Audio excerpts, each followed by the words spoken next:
tem sido trabalho. Obrigado, Vitor. Deixar aqui para legal. Então, gente, boa tarde. Boa tarde aos demais colegas na mesa. Antes de tudo, eu queria também agradecer ao convite aqui do SEI.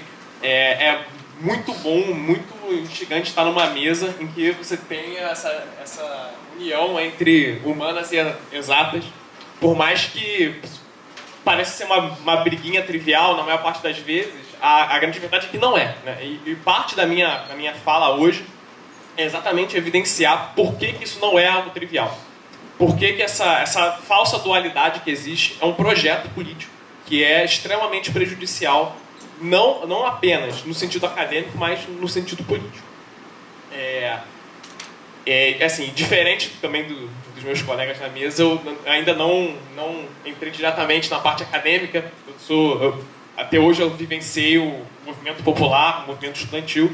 Então, até peço desculpas aí se em algum momento eu for muito superficial aqui nas coisas.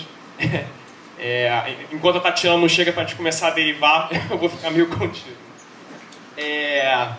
Mas então, o tema que eu queria tocar hoje é, como o Vitor já falou, como a ciência e a tecnologia se colocam no capitalismo e na luta contra-hegemônica como um terreno de disputa fundamental, né? Isso se dá, no primeiro momento, para a gente entender qual é a dialética da ciência e da tecnologia no capitalismo. Eu vou até agradecer ao Admilson aqui, que eu vou aproveitar uma boa parte do que você disse. A nossa bibliografia foi exatamente a mesma. E essa dualidade se dá, no primeiro momento, como o Admilson colocou muito bem, na dualidade que existe entre as forças produtivas, a evolução das forças produtivas, né, e das relações de produção no modo de produção capitalista.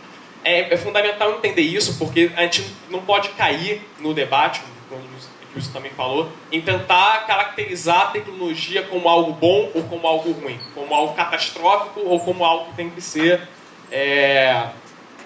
combatido. Quando, na verdade, ela tem um papel dialético, como todos os fenômenos sociais, né? E essa dualidade é fundamental de ser entendida, porque eu hoje faço parte do coletivo Força Motriz. A gente faz um esforço aí de mobilizar os trabalhadores científicos, né? Científicos e tecnológicos, e entender essa dualidade é fundamental para a gente, porque o trabalhador científico e tecnológico tem um reflexo dessa dualidade, né? E é um reflexo fundamental de entender qual é o caráter de classe que eles têm e, a partir disso, como mobilizar esses trabalhadores científicos e qual vai ser o papel deles na construção de uma sociedade socialista. Então, o papel da tecnologia no capitalismo se coloca, como a gente colocou, nessa dualidade. De um ponto de vista, o capitalismo necessita de uma evolução constante das forças produtivas, e isso fica evidente de como as grandes empresas colocam o papel da inovação como um papel fundamental, não apenas no setor produtivo, também no setor de serviços. Eu venho da engenharia, eu vejo que isso é um ponto fundamental, sempre foi, porque o capitalismo é um sistema que é direcionado para o crescimento. Enfim, não querendo entrar na parte mais técnica do capital, mas sabe que isso está relacionado a evolução do modo de produção capitalista. Mas, ao mesmo tempo, a tecnologia também tem um papel na crise do capital, de novo, como o Edmilson colocou muito bem, e isso, no final do século XX, ficou cada vez mais claro, né? E se tornou algo que foi a peça fundamental para a última grande crise e última grande evolução e adaptação do sistema capitalista, né? A gente sabe que a tecnologia ela, ao mesmo tempo que ela é essencial para o capital, ela desestrutura o capital em certo nível. Porque, pelos fatores que o Edmilson colocou aqui, mas ao mesmo tempo, pelo fato de que, quando as forças produtivas avançam, elas avançam constantemente, a nossa civilização sempre avança, o capital tem que adaptar as relações de produção do sistema para que ela consiga manter essa tecnologia sob controle, né? E o que a gente vivencia o tempo todo é que essa balança de quem tem o controle sobre a tecnologia, se ela vai ser algo para manter a exploração, manter a acumulação de capital, ou se ela vai ser utilizada para construir uma sociedade mais avançada, é algo fundamental. Essa balança, hoje em dia, é a âncora de para onde o sistema vai evoluir, o sistema vai cair. Evidentemente que não se coloca como algo mais importante do que a mobilização dos trabalhadores, do que a Revolução Socialista. Pelo contrário, é exatamente a ideia de que essas duas coisas estão integradas. A tecnologia não vai terminar com o capitalismo de um dia para o outro. Isso é uma coisa que a gente defende. Inclusive, o Stephen Hawking, isso é uma coisa que chama muita atenção. No ano passado, quando ele ainda estava vivo, ele deu uma fala um dia que ele disse: nós não devemos temer os robôs, nós devemos temer o capitalismo. O apocalipse não vai vir dos robôs. É exatamente a disputa por quem vai controlar os robôs e qual vai ser o papel social da robótica que realmente se coloca. Né? E eu mencionei isso, a importância desse debate no final do século XX, porque a terceira revolução industrial foi algo que recebe essa denominação exatamente por ela ter mudado substantivamente como o capitalismo se organiza no mundo inteiro. Ainda mais agora, numa fase de expansão e de globalização nunca vista antes. Apesar do sistema sempre ter sido um sistema integral, sempre ter sido um sistema global, a globalização, como ela se coloca agora, tem um papel diferente. E entender ela é fundamental para entender como essa dialética da tecnologia se coloca. Porque, assim, a gente, no coletivo, a gente se baseia muito nos autores da teoria da dependência marxista, né, e do sistema único. E o que esses autores colocam, de uma forma super resumida, eu mesmo preciso avançar muito nesse estudo ainda. Tinha um professor meu no ensino médio que dizia que quem lê todos os livros do sistema mundo entende exatamente como essa coisa funciona, prevê o futuro. Porque é impressionante, assim, é muito complexo. Mas isso se coloca de uma maneira muito clara, em primeiro momento, nas tecnologias da informação. Né? A gente é muito colocado como se a internet, principalmente, fosse uma inovação capitalista, como se fosse o futuro que o capitalismo construiu, como se fosse uma inovação que se contrapõe ao atraso que seria o socialismo e o comunismo. Quando, na verdade, a internet ela é uma crise estrutural para o capitalismo. Hoje em dia, uma coisa que o sistema sempre se baseou, que não existe mais, é o monopólio de informação, o monopólio do conhecimento. A gente vê isso de uma forma muito clara. Lançam um celular novo e uma tecnologia nova, alguma inovação. Uma semana depois, todas as empresas de telefone têm a mesma. E lançam um celular novo com a mesma. Então, assim, isso é um choque para o sistema de acumulação de capital. Porque o monopólio de tecnologia sempre foi uma das bases da produção de exploração, de mais-valia. E isso hoje não existe mais. Então, o sistema tem que se adaptar, na verdade, à internet e às tecnologias de informação. Isso é algo que é um esforço constante da hegemonia de manter o controle sobre isso. E uma segunda questão sobre a globalização também é algo fundamental. A globalização não deve ser vista também como um avanço do capitalismo, né? Na perspectiva dos autores que a gente se baseia. E sim como uma crise. A globalização é uma necessidade que o capitalismo tem que ter de fragmentar o seu processo produtivo, de fragmentar o seu modo de produção. Por exemplo, mandando as empresas para... Hoje em dia tem pouquíssimas empresas nos Estados Unidos, por exemplo, indústria. Todas as indústrias foram enviadas para a China, para a Índia. Você teve que fragmentar esse processo produtivo porque chegou no momento em que você tinha que investir tanta tecnologia no setor produtivo. Você tinha uma automatização tão grande que as taxas de lucro, as taxas de mais-valia se reduziram a um nível tão baixo que você tem que encontrar formas de contrabalancear isso. E essa fragmentação, que a gente chama de just-in-time, toyotismo, fordismo, assim, pós-fordismo, né? Existem muitos nomes. Esse processo de mudança da forma como se acumula capital é uma resposta a isso. A como a tecnologia obriga o sistema a se adaptar. E que gerou, gerou uma crise histórica no capital que nunca houve antes, nessa magnitude. Um dos reflexos disso, na escala política, é o neoliberalismo. O neoliberalismo é uma consequência, é uma nova forma da política se relacionar com o capital de uma forma que você aumente a exploração a níveis nunca vistos antes, você aumente o ataque às mobilizações populares, aos sindicatos, às organizações políticas, porque é uma forma de recuperar essa perda que o sistema tem constantemente por causa de uma maior injeção de tecnologia, né? O Edmilson também falou da financiarização, que é uma consequência evidente disso também. Estão todas relacionadas. E a gente sempre vê isso assim, e por ser o momento atual de evolução do capitalismo, a gente vê isso constantemente. Assim. Eu lembro de uma discussão há 2 anos atrás sobre... Obrigado. Sobre uma esqueci a palavra. O FMI lançou uma nota em que claramente defendia a volta do Lula como presidente e do projeto político do Lula. E assim, isso foi surpreendente. Assim, muitas pessoas ficaram assustadas. O FMI, mega neoliberal, ultraconservador, defende o Lula, que é um líder considerado de esquerda no Brasil. Isso é algo que chama atenção.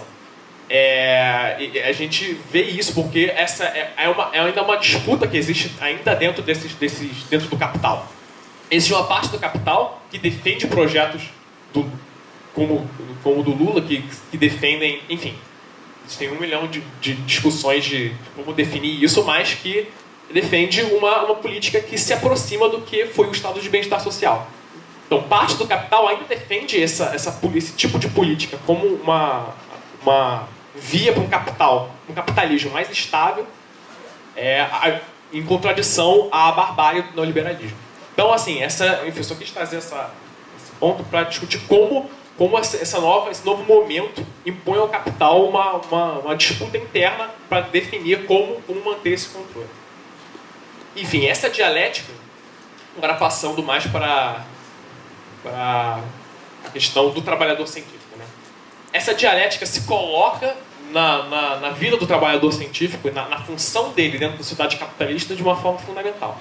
A gente, no coletivo, a gente sempre defendeu que, assim, isso infelizmente, ainda é uma discussão acadêmica que não avança muito, isso é muito prejudicial, isso é um reflexo da falta de mobilização dessa categoria de trabalhadores e de cientistas. Não existem muitos estudos aprofundados sobre qual é o papel do trabalhador científico e tecnológico no capitalismo. Não, pelo menos na nossa perspectiva, não profundo o suficiente, né? Que toca exatamente na pergunta de qual é a função e qual é a importância do trabalhador científico dentro da acumulação de capital. E a gente, enfim, depois de muitos debates, nós chegamos a uma conclusão, né? De que o trabalhador tecnológico ele tem 3 funções fundamentais dentro do capital. Já é bem batido de que, enfim, nós, engenheiros, matemáticos, somos intelectuais orgânicos do capital, isso tudo é muito bem fundamentado. Mas não existe ainda uma teoria que aprofunde além disso. O que diferencia o trabalhador tecnológico de outros intelectuais orgânicos, né? E aí, a gente caracteriza isso por 3 elementos que o trabalhador tecnológico, em especial de engenharia, né, que é onde o nosso ponto de vista está mais colocado, que o diferencia dos outros intelectuais orgânicos, focando principalmente no setor produtivo. Primeiro, o trabalhador tecnológico, os engenheiros, eles são viabilizadores dos processos produtivos. Então, nós temos conhecimentos que são necessários para você produzir mercadorias, de forma geral. Não se produz hoje um parafuso sem que tenha um engenheiro ou algum outro tipo de trabalhador tecnológico envolvido. Pelo menos não se produz de forma competitiva, né? Mas essa é a primeira função que sempre foi colocada, né? O modo de produção precisa do nosso conhecimento para funcionar. A segunda função, que é muito importante em países como o Brasil e outros países dependentes, é algo fundamental, é que os trabalhadores tecnológicos eles são gestores do trabalho manual. Isso, assim, a gente brinca na universidade que os engenheiros são administradores antes de serem engenheiros. E nesses momentos de crise, a gente vê que existe uma evasão muito grande dos engenheiros do setor produtivo para o setor de administração, exatamente por esse motivo. Assim, no Brasil, eu disse porque é engraçado isso, porque existiam universidades no Brasil, no século XIX, de engenharia industrial, e não tinham indústrias no Brasil ainda. Isso deixa claro como o engenheiro no Brasil nasceu como um gestor antes de ser realmente ter sua função canônica dentro do sistema. E a terceira função fundamental é a inovação, que está relacionada com essas duas outras, mas ela tem um caráter diferente que é fundamental de ser diferenciado, né? A construção de novas tecnologias que substituam as que tem hoje na forma de trazer um lucro extraordinário para o capitalismo. A importância de dividir essas três funções é fundamental, porque o que caracteriza o trabalhador tecnológico é que nenhum outro intelectual orgânico do sistema capitalista tem essas três funções. O que torna esse intelectual orgânico central para a acumulação de capital.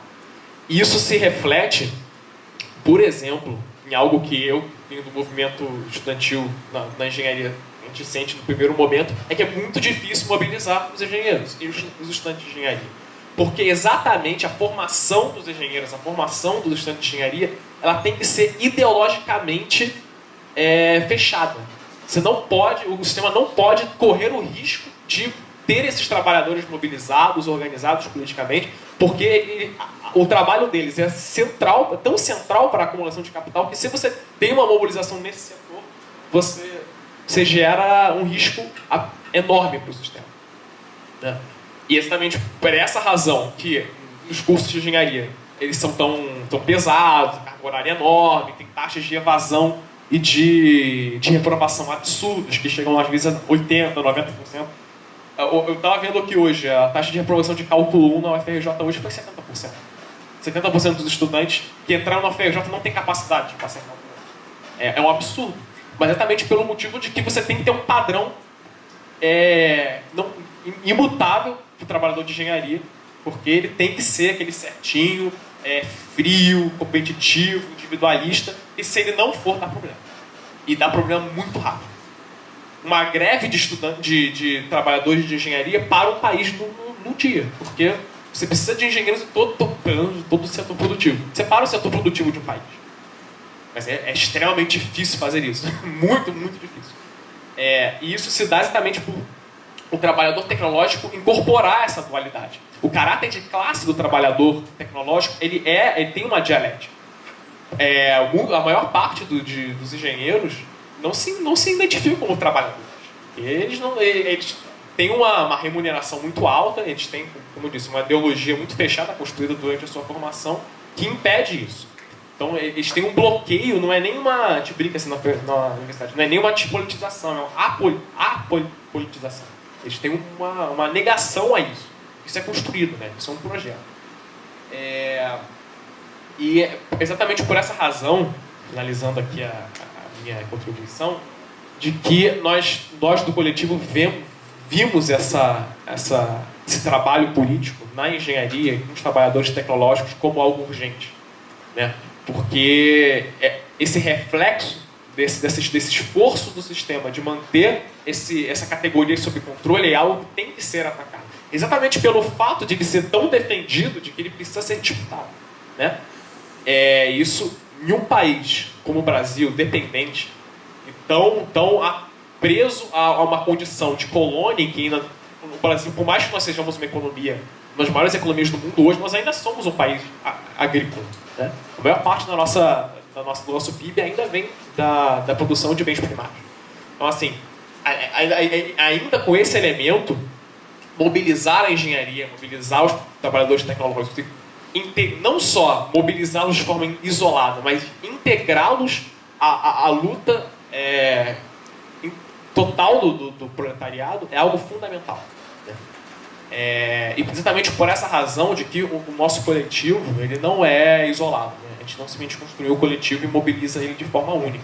Nós nos integramos no projeto político das Brigadas Populares, que é uma organização política que surgiu em 2011, né? que trabalha em todas as áreas de mobilização, enfim.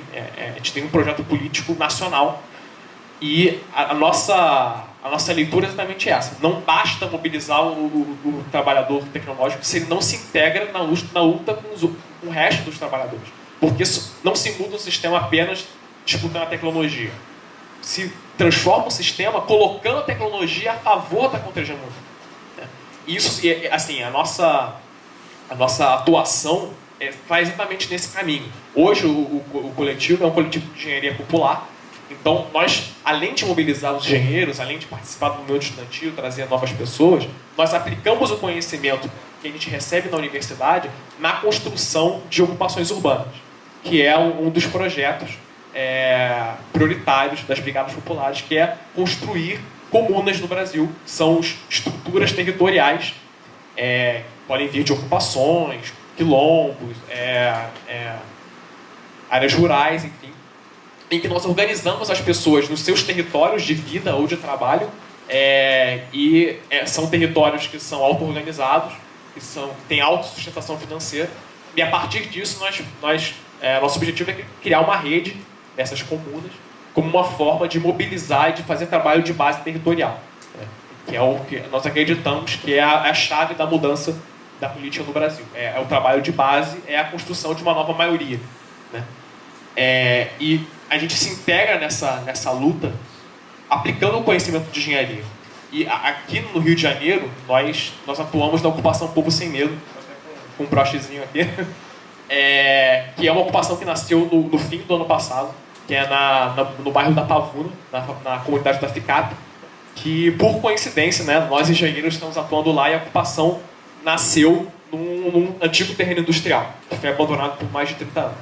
Né? E a gente se esforça de aplicar o conhecimento que a gente obteve na universidade para ressignificar o espaço e tornar o espaço da ocupação. Enfim, a gente sabe que ocupações urbanas existem uma série de problemas estruturais que tornam a subsistência dos moradores extremamente difícil, que é, em geral, uma característica bem diferente de ocupações rurais. Só para finalizar, acabou meu tempo aqui. Então essa nossa atuação se coloca exatamente nesse sentido, de apoiar tecnicamente essas ocupações e construir a partir disso uma alternativa. Né? É isso.